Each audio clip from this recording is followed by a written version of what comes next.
Servus zusammen und willkommen zum nächsten Monat der Freebooters Fate Aufbauserie. Wie ihr hier schon sehen könnt, die erste spielbare Mannschaft ist eigentlich damit jetzt abgeschlossen. Wir haben hier aus dem ersten Monat eben als Anführerin die tierische Urgewalt, dann 2 Schleicher als Gefolge und dann als Spezialisten die Nachtklinge. Das sind die Modelle in der hinteren Reihe aus dem ersten Monat. Das hat schon mal eine ganz gute Grundlage gebildet. Und jetzt mit dem zweiten Monat sind wir dann so weit, dass wir die Mannschaft vernünftig erweitert haben. Ich habe mich dazu eben entschieden, für das zweite Monat den Nebelwanderer als einzigartiges Gefolge hier zu bemalen, zählt eben auch als Gefolge, dann einen Nebelwolf und für die beiden Spezialisten, die notwendig waren, einmal mit und einmal ohne Fernkampfwaffe, die Todesfee und Evil Moby. Das ist jetzt einerseits schon eine fertig legal spielbare Mannschaft und wir kommen damit tatsächlich schon auf ganze 465 Dublonen, also schon fast alles für die fertige 500 Dublonen-Mannschaft.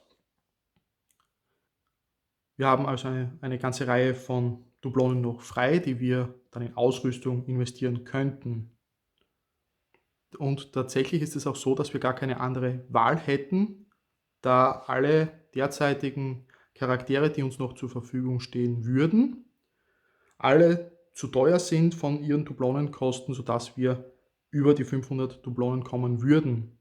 Also müssen wir hier entweder in weiterer Folge mit den neuen Charakteren, die jetzt dazukommen, die wir uns für den Monat März auch gleich ansehen werden, dann ein bisschen herumjonglieren, um eine andere Mannschaft spielfertig zu bekommen.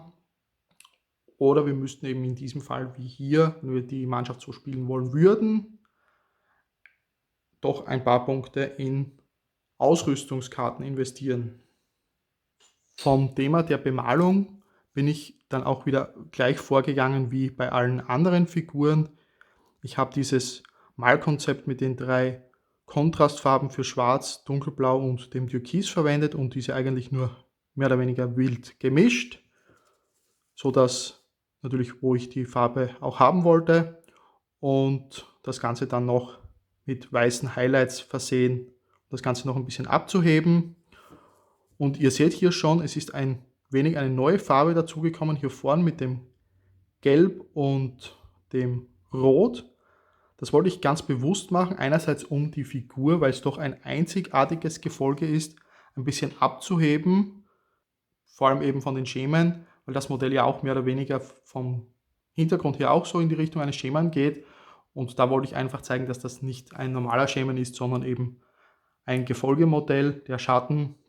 Daher habe ich mich dafür entschieden und Gelb und Rot auch für die Unterscheidung, also zum Abheben von den restlichen Farben der Mannschaft, aber auch, weil ich bei dem dunklen Piraten, den ich aus der Starterbox bemalt habe, ebenfalls dieses Rot verwendet habe.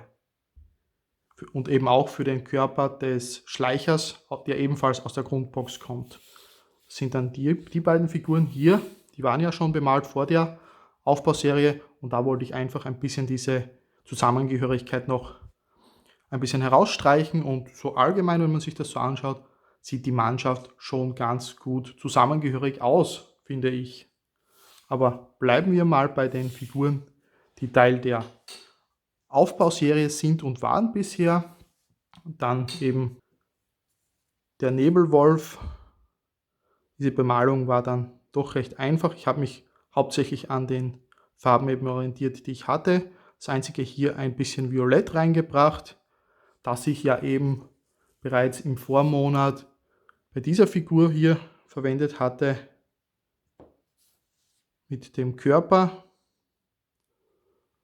um da auch wieder die Farbpalette möglichst gering zu halten, aber dennoch ein bisschen Farbe in die Mannschaft reinzubekommen. Und dann, wie ich es letztes Monat schon gesagt habe, bei der Todesfee habe ich dann den Versuch unternommen, dieses Violett eben zu nehmen und diese Farbe dann anders anzuwenden, sodass aufgrund der Farbe, die man hier hat mit dem Violett, bereits von dem Schleicher hier als auch von der tierischen Urgewalt bei den Haaren eine gewisse Zusammengehörigkeit noch weiter herstellt, aber eben mit einem etwas anderen Konzept der Bemalung. Hier habe ich eben den Weg gewählt, etwas auszuprobieren mit einer anderen Kontrastfarbe als Untergrund.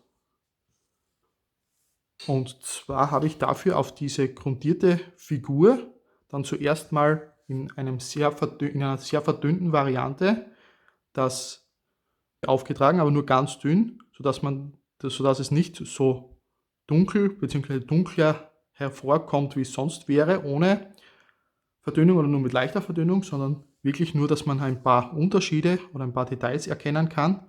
Und im Anschluss daran habe ich dann das gleiche mit dem Shaiish Purple gemacht und habe hier dann so diese Figur bemalt und dieses Ergebnis bekommen. Sieht ein wenig wieder anders aus als der Rest der Figuren, passt aber vom Farbschema her dann wieder sehr gut dazu zum Rest.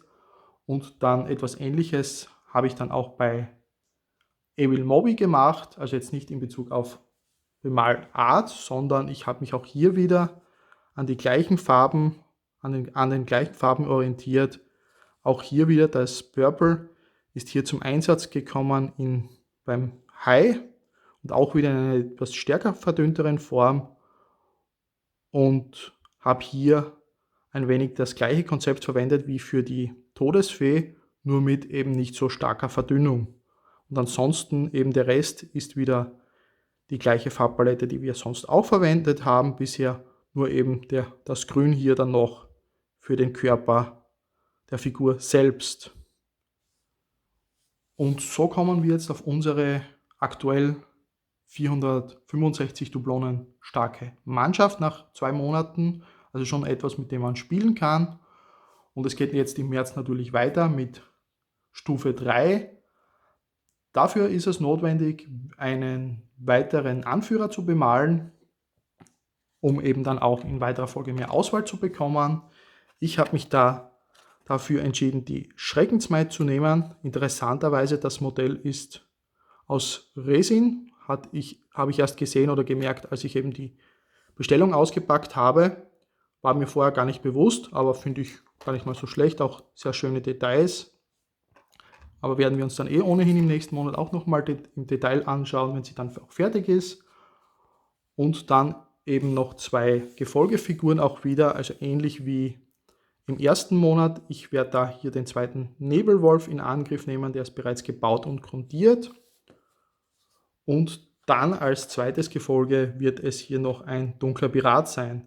Denn ich habe jetzt insgesamt von diesen ganzen Figuren 3 Schleicher im Gefolge, dann eben das einzigartige Gefolge, den Nebelwolf, hier dann den zweiten Nebelwolf und dunklen Piraten, aktuell nur einen, daher wird hier als nächstes Gefolge definitiv einer der beiden dunklen Piraten in Angriff genommen und kommt dann in die Mannschaft hinzu. Und dann zum Abschluss als letzte Figur wäre für den März eigentlich ein Söldner gedacht, aber da es ja keine Söldner gibt, die aktuell einsetzbar sind für die Schatten, gibt es da eine Ausnahmeregelung und wir dürfen eben einen ganz normalen Spezialisten der Schatten bemalen und da wird es dann bei mir der Hirte werden. Der ist schon eine ganze Weile zusammengebaut und jetzt wird es mal Zeit, dass er eben Farbe bekommt. Das war also der aktuelle Stand nach 2 Monaten der Aufbauserie. Wir haben also eine komplett fertige spielbare Mannschaft eigentlich zusammen in diesem Status und ihr habt auch gesehen, was wir uns im nächsten Monat vornehmen werden, beziehungsweise im aktuellen Monat März. Schreibt mir gerne, wie ihr mein Farbkonzept findet, ob euch das Ganze gefällt oder ihr generell die Schatten anders bemalen würdet. Gerne beim Video einen Like da lassen, das würde mir helfen in Bezug auf dieses ganze YouTube-Algorithmus-Ding. Und dann werde ich hier mal mit den Figuren weitermachen und wir sehen uns spätestens nächstes Monat hier wieder bei dem 4. Teil der Aufbauserie, wenn die Figuren dann der nächsten Stufe fertig sind oder ansonsten bei einem der inzwischen erscheinenden Videos. Bis dahin, ich wünsche euch alles Gute. Tschüss.